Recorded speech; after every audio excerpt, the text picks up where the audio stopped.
Transportation किसी भी business का बैकबोन होता है। बैकबोन इसलिए क्योंकि बिजनेस में जब तक गुड्स का मूवमेंट सही तरीके से नहीं होगा तब तक आपके बिजनेस में रेवेन्यू नहीं आएगा, और जब रेवेन्यू नहीं आएगा तो भाई धंधा सस्टेन कैसे करेगा। तो धंधे में जरूरी है कि एक रिलायबल ट्रांसपोर्टर का होना जो कि आपके गुड्स को आपके कस्टमर तक पहुंचा सके। और अगर आप एक बिजनेस ओनर हैं तो मैं 100% श्योर हूं कि आपने कभी ना कभी तो VRL ग्रुप के बारे में सुना होगा, या फिर VRL लॉजिस्टिक्स या फिर VRL ट्रांसपोर्ट के बारे में तो सुना ही होगा।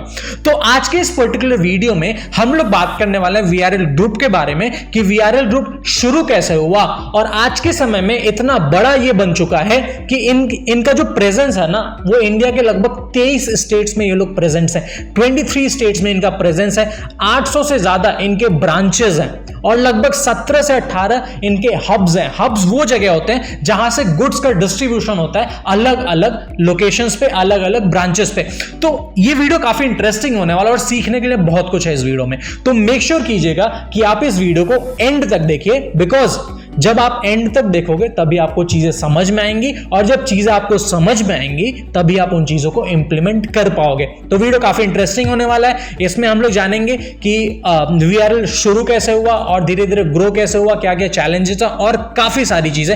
एंड में जैसा कि हमारा परंपरा है, ब्रांड्स ऑफ भारत का ये परंपरा है कि हर ब्रांड से हम कुछ ना कुछ चीजें सीखते हैं जिसे हम अपने ब्रांड के अंदर या फिर हम अपने बिजनेस में इंप्लीमेंट कर सके। तो हमेशा की तरह लास्ट में मैं आपको कुछ ऐसी लर्निंग्स बताऊंगा जिसे आप अपने बिजनेस में इंप्लीमेंट कर सकते हो एंड आपको उससे ग्रोथ जरूर मिलेगा।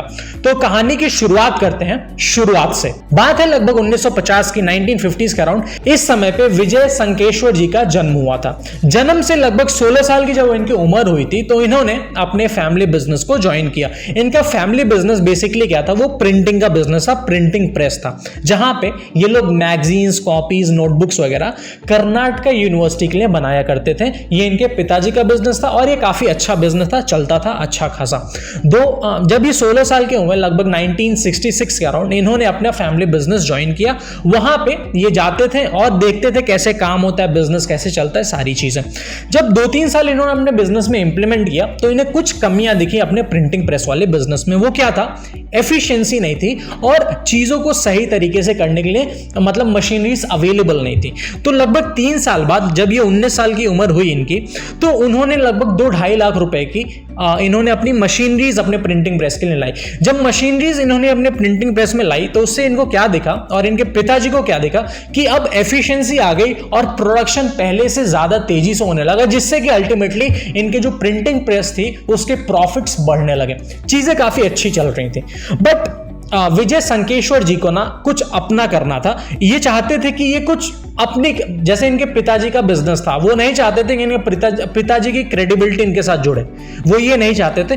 तो धीरे धीरे जैसा कि प्रिंटिंग प्रेस का जो लाइन है ना, इसमें लॉजिस्टिक का काफी ज्यादा यूसेज होता है गुड्स के मूवमेंट्स के लिए, तो वैसा ही इनके साथ भी था। तो ये भी देखते थे कि जब इनको गुड्स का मूवमेंट कराना पड़ता था तो उस टाइम पे बहुत सारे कॉम्प्लिकेशंस आते थे, रिलायबिलिटी नहीं थी, भरोसा नहीं था। बिकॉज अगर 1960s की आप बात करो तो उस टाइम पे ट्रांसपोर्टेशन माना जाता है, ट्रक चलाना मतलब ट्रांसपोर्टेशन है। तो उस टाइम पे एक रिलायबल ट्रांसपोर्टर का होना बहुत ही ज्यादा जरूरी था, बिकॉज बिजनेसेस उस चीज से स्ट्रगल कर रहे थे, एक सही और रिलायबल ट्रांसपोर्टर से। इन्होंने इस चीज के ऊपर रिसर्च किया, लगभग 3-4 साल तक इनका रिसर्च चला। अल्टीमेटली 1976 के अराउंड 10 साल इन्होंने अपने पिताजी के बिजनेस में काम किया और साथ ही साथ अपना रिसर्च भी कर रहे थे। 1976 के अराउंड इन्होंने विजय ट्रांसपोर्ट नाम से अपना एक प्रोप्राइटरशिप फर्म शुरू किया। शुरुआत ऐसे हुई कि इन्होंने जब अपने पिताजी से बोला कि भाई देखो अब मुझे अपना कुछ करना है, मुझे अपना एक ट्रांसपोर्ट का बिजनेस करना है, तो इनके पिताजी ने बोला, और उनके पिताजी के कुछ दोस्त जो कि ऑलरेडी ट्रांसपोर्ट बिजनेस में थे, उन्होंने बोला कि यार ट्रांसपोर्ट बिजनेस बड़ा आसान नहीं है, इसमें बहुत ही ज्यादा कॉम्प्लिकेशंस आते हैं, आप टिक नहीं पाओगे। तो विजय संकेश्वर जी ने बोला भाई ठीक है, बट एक बार ट्राई तो करते हैं, अगर ट्राई करने के बाद से फेल हो जाता तो क्या जाएगा, बट एक एटलीस्ट मुझे देखने तो दो कि होता क्या है, चीजें कैसे काम करती है, चलता कैसा है। तो इनको टेस्ट लेना था। तो इनके पिताजी, इन्होंने अपने पिताजी से फंड मांगा। इनके पिताजी ने मना कर दिया कि भाई मेरे पास पैसे नहीं है, मैं पैसे नहीं दे पाऊंगा। तो अल्टीमेटली अपने फ्रेंड्स वगैरह की मदद से इन्होंने कुछ पैसे इकट्ठा किए, लगभग 1.5 या 2 लाख रुपए के आसपास इन्होंने इकट्ठा किया होगा। उन 1.5-2 लाख रुपए से इन्होंने अपना पहला ट्रक खरीदा। ट्रक खरीदने के बाद से इन्होंने क्या किया कि ये एक एंड टू एंड पॉइंट पे काम करते थे। बेलगाम से माल लोड करते थे, बैंगलोर तक ले जाते। तो पहले ये सिंगल रूट से काम करना शुरू किए। धीरे धीरे इनको समझ में आने लगा कि ट्रांसपोर्टेशन कैसे काम करता है, कैसे हम पॉइंट टू पॉइंट डिलीवरीज करते हैं, कैसे हम डोर टू डोर डिलीवरीज करते हैं और काफी सारी चीजें। धीरे धीरे इनका काम बढ़ता गया। लगभग 8-10 साल में इन्होंने एक ट्रक से 4 ट्रक कर लिया था। बात है लगभग 1983 के अराउंड, जब इनका काम अच्छे से बढ़ने लगा था और इनके ऊपर लोगों का अट्रैक्शन आने लगा था, इनके पास अच्छा खासा कस्टमर होने लगे थे। 1983 के अराउंड इन्होंने Vijay Nandan road lines private limited establish किया। इन्होंने प्राइवेट लिमिटेड कंपनी इसलिए एस्टैब्लिश की क्योंकि अब इनको बड़ा गेम खेलना था, इन्हें आगे बिजनेस बहुत ही बड़े स्केल पे ले जाना था। 1983 के अराउंड ये अब कर्नाटक के मेजर पार्ट्स को कवर करने लगे, हैदराबाद तक ये अपना नेटवर्क लेते गए थे और काम अच्छा चल रहा था। धीरे धीरे चीजें आगे बढ़ रही थी और अराउंड लगभग 1983 से और जो 2006 तक का फेज था, ये इनके लिए एक गोल्डन अपॉर्चुनिटी थी। बिकॉज उस टाइम के अकॉर्डिंग ये जो सर्विस प्रोवाइड कर रहे थे, काफी कम दाम में काफी एक बेहतर सर्विस प्रोवाइड कर रहे थे। तो जो बिजनेसेस थे, अगर मान लो मैं बिजनेस ओनर हूं, मुझे कोई सस्ते रेट में ट्रांसपोर्टेशन सर्विसेज दे रहा है, रिलायबिलिटी के साथ क्वालिटी सर्विस दे रहा है, मैं क्यों नहीं लूंगा। तो सेम चीजें उस टाइम पे हुई, सस्ते रेट में अच्छा सर्विस मिल जाता था, टाइमली डिलीवरी हो जा रही थी, तो इनका कस्टमर बेस तगड़ा बनते गया। 2006 तक इनका कस्टमर बेस बहुत ही तगड़ा बन चुका था।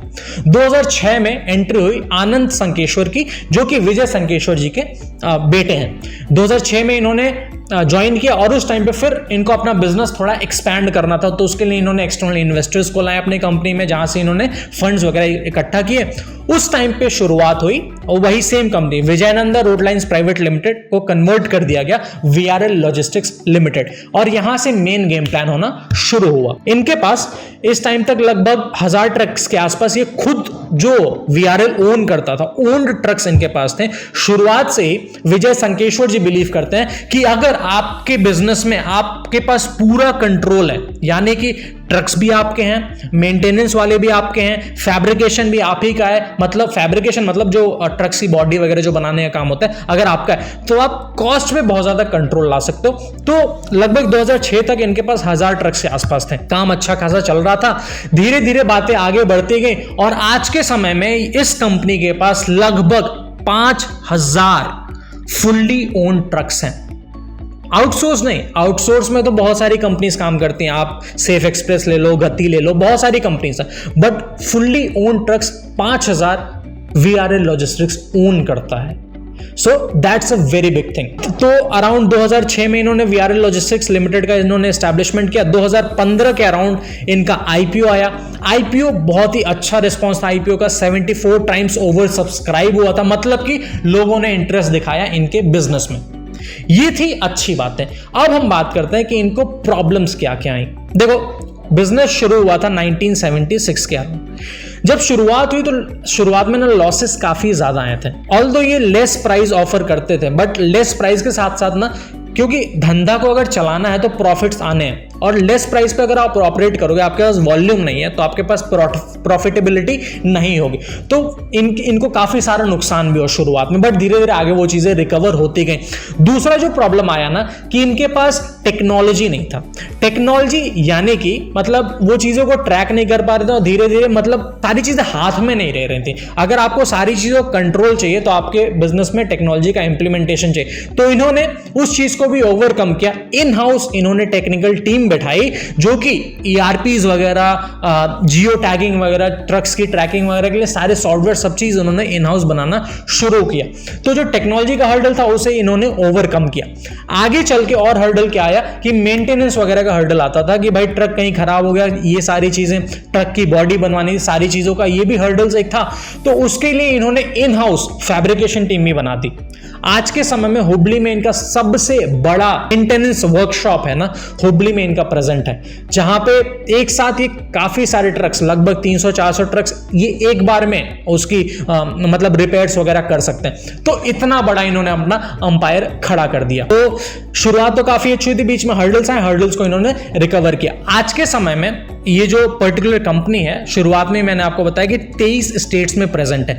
23 स्टेट्स में प्रेजेंट होना अपने आप में एक बहुत ही बड़ी बात है, और वो भी LTL service provider. LTL means less than truckload में ये 23 स्टेट्स में प्रेजेंट है।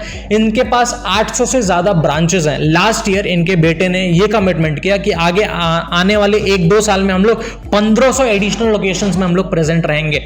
तो ये अपने आप में बहुत बड़ी बात है। अगर हम ग्रोथ की बात करें तो लास्ट ईयर नहीं, अभी इसी साल लगभग मार्च में इनका जो बोर्ड मीटिंग होता है उसमें से ये कमिटमेंट आया कि ये लोग लगभग एडिशनल 1500 ट्रक्स ये लोग अपने फ्लीट में एडिशनल ऐड करेंगे। तो ऑलरेडी इनके पास 5000 के आसपास ट्रक्स थे। एडिशनल जब 1500 ट्रक्स ऐड होंगे तो इनके पास क्या होगा, लगभग 6500 से 7000 के आसपास का इनके पास फुल्ली ओन ट्रक्स हो जाएंगे, जिससे कि रीचेबिलिटी बढ़ेगी। रीचेबिलिटी बढ़ने के साथ साथ ये लोग टाइमली डिलीवरीज कर पाएंगे और भी काफी सारी चीजें ये लोग कर पाएंगे। तो ये थी स्टोरी VRL लॉजिस्टिक्स के बारे में। अब हम थोड़ा देख लेते हैं फाइनेंशियल्स के बारे में। देखो, कंपनी तो बहुत बड़ी है। अगर कंपनी बड़ी है तो बड़ी तभी बनेगी जब उनके फाइनेंशियल्स अच्छे होंगे। बिकॉज मेरा क्या मानना है कि जब तक धंधे में प्रॉफिट नहीं है ना, तब तक वैल्यूएशन के ऊपर धंधा बस धंधा नहीं होता है। जो ऐसा कि आज के टाइम में चल रहा है, स्टार्टअप्स बस वैल्यूएशन के पीछे, बट वैल्यूएशन से बहुत ही अच्छा बिजनेस नहीं बन सकता। तो मैं बिलीव करता हूं प्रॉफिट्स में, और VRL लॉजिस्टिक्स प्रॉफिटेबली अपना एक बहुत ही बड़ा अंपायर क्रिएट किया। अगर लास्ट ईयर के अगर हम लोग इनकी रेवेन्यू देखें तो लगभग थी वो 2500 करोड़ के आसपास। 2500 करोड़ में से इनका लगभग 160 करोड़ का प्रॉफिट था। ठीक है, प्रॉफिट आफ्टर टैक्सेस वाला। ठीक है, इनका एबिटा जो लगभग 19% के आसपास है। तो एक काफी अच्छी कंपनी है और इससे हमें सीखने के लिए बहुत सारी चीजें हैं। तो एंड में हम लोग देखते हैं कि इससे हम लोग क्या क्या लर्निंग्स ले सकते हैं, बिकॉज लर्निंग्स बहुत ही ज्यादा इंपॉर्टेंट है।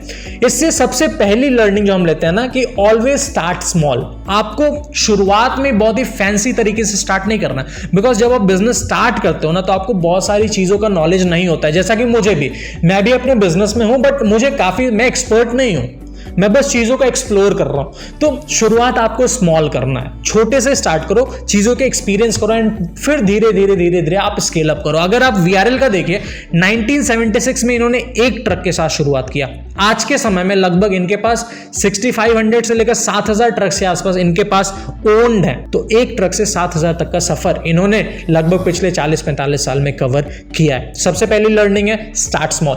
दूसरा चीज, कोशिश कीजिए अगर आपका बिजनेस है और आप उसको मतलब बहुत बड़े स्केल पे ले जाना चाहते हो, कोशिश कीजिए आप सारी चीज इन हाउस रखिए। शुरुआत में करना ये मुश्किल होगा, बट धीरे धीरे जैसे जैसे आपका वॉल्यूम बढ़ेगा, आपके बिजनेस का टर्नओवर बढ़ेगा, तब आपको ये चीजें करनी आसान हो जाएंगी। जब आपके पास इन हाउस सारी चीजें रहेंगी ना, आपका सॉफ्टवेयर भी आपका इन हाउस है, आपकी हर टीम आपकी अगर इन हाउस रहेगी तो आपको क्वालिटी कंट्रोल करना बड़ा ही आसान रहेगा। अगर आप VRL ग्रुप के बारे में बात कीजिए, इनका जो मतलब डिलीवरी है ना, वो आप रिलाई कर सकते हो कि अगर इन्होंने बोला कि 5 दिन में डिलीवर हो जाएगा, मींस 5 दिन में डिलीवर हो जाएगा। उससे एक दिन पहले ही डिलीवर हो सकता है, बट एक दिन बाद डिलीवर नहीं होता। बहुत ही rare of the rarest case में ऐसा होता है कि डिलीवरी आपकी लेट हो। तो ये सारी चीजों की लर्निंग्स थी कि आप स्टार्ट स्मॉल कीजिए, इन हाउस चीजें बनाइए। टेक्नोलॉजी, तीसरी वो चीज है, टेक्नोलॉजी पर रिलाई कीजिए। बिकॉज जब तक आप टेक्नोलॉजी पर रिलाई नहीं करोगे, तब तक आप अपने कस्टमर्स को एक डिलाइटफुल एक्सपीरियंस नहीं दे पाओगे। आज के समय में VRL ग्रुप के लगभग 8 लाख से ज्यादा कस्टमर्स हैं।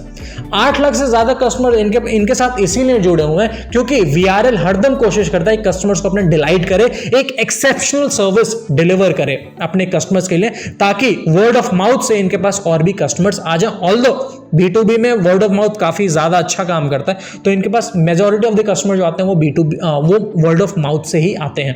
तो एक्सेप्शनल सर्विस डिलीवर करता है, उसकी वजह से ये चीजें होती हैं। तो ये थी मेरी लर्निंग्स VRL ग्रुप से। लास्ट में मैं आपको एक चीज और बता दूं कि VRL ग्रुप अभी बहुत ही नेक्स्ट लेवल पे जाने वाला। अभी तो इनका ये शुरुआत है, बिकॉज LTL की अगर बात की जाए तो इंडिया में जो LTL सर्विस प्रोवाइडर्स हैं, इनमें majority of the local players ही आते हैं। अगर ऑर्गेनाइज प्लेयर्स की बात की जाए तो उसमें बहुत सारे ऑर्गेनाइज प्लेयर्स नहीं हैं LTL में।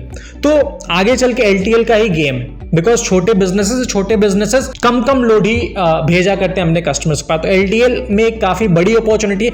आगे इनके जो वन ऑफ द डायरेक्टर हैं आनंद संकेश्वर, जो कि विजय संकेश्वर जी के बेटे हैं, उन्होंने कमिटमेंट किया कि अगले 3 साल में VRL ग्रुप का जो अपर मार्केट कैप होगा वो लगभग 6000 करोड़ से ज्यादा का होगा। अगर लास्ट ईयर का आप इनका रेवेन्यू देखो लगभग 2500 करोड़ के आसपास है, तो अगले 2-3 साल में इन चीजों को लगभग पूरा डबल करने वाले हैं। तो लगभग 5 से 6000 करोड़ का इन्होंने अपना कमिटमेंट किया कि अगले 3 साल में हम लोग इतना रेवेन्यू लेते जाएंगे। तो काफी इंटरेस्टिंग स्टोरी है, काफी इंटरेस्टिंग ब्रांड है। ये इंडिया से उठा हुआ एक ऐसा ब्रांड है जो कि आज बड़े बड़े इंटरनेशनल प्लेयर्स को टक्कर देता है इंडिया के अंदर। सो काफी इंटरेस्टिंग रही ये स्टोरी। अगर आपको इस केस स्टडी से कुछ सीखने को मिला, कुछ नया सीखने को मिला, मेक श्योर कीजिए कि आप इस वीडियो को लाइक कीजिए। अगर आपको वीडियो अच्छा नहीं लगा, कुछ मिसिंग लगा, वीडियो को डिसलाइक कीजिए। कमेंट सेक्शन में मेंशन कीजिए कि आपको क्या मिसिंग लगा, क्या इंप्रूवमेंट चाहिए। बिकॉज मैं एक लर्निंग फेज पे हूं, तो गलतियां तो मैं करूंगा ही, उसको तो आप रोक नहीं सकते। अगर आपको जो भी गलती लगी कमेंट सेक्शन में मेंशन कीजिए, मैं उसे इंप्रूव करूंगा। अगर आप चैनल पर नए हो, चैनल को सब्सक्राइब कीजिए, बिकॉज जब आप सब्सक्राइब करोगे तभी हमें मोटिवेशन मिलेगा और भी वीडियोस बनाने के लिए। लास्ट वीडियोस में रिस्पॉन्स काफी अच्छा था, तो चैनल को सब्सक्राइब कीजिए। साथ ही साथ इस वीडियो को अपने फ्रेंड्स और फैमिली के साथ शेयर कीजिए ताकि वो भी वीआरएल ग्रुप के बारे में जान सकें और जो हिडन जेम्स है इंडिया के बारे में, इनके बारे में और लोगों को बता सकें। सो वीडियो को शेयर भी कर दीजिएगा।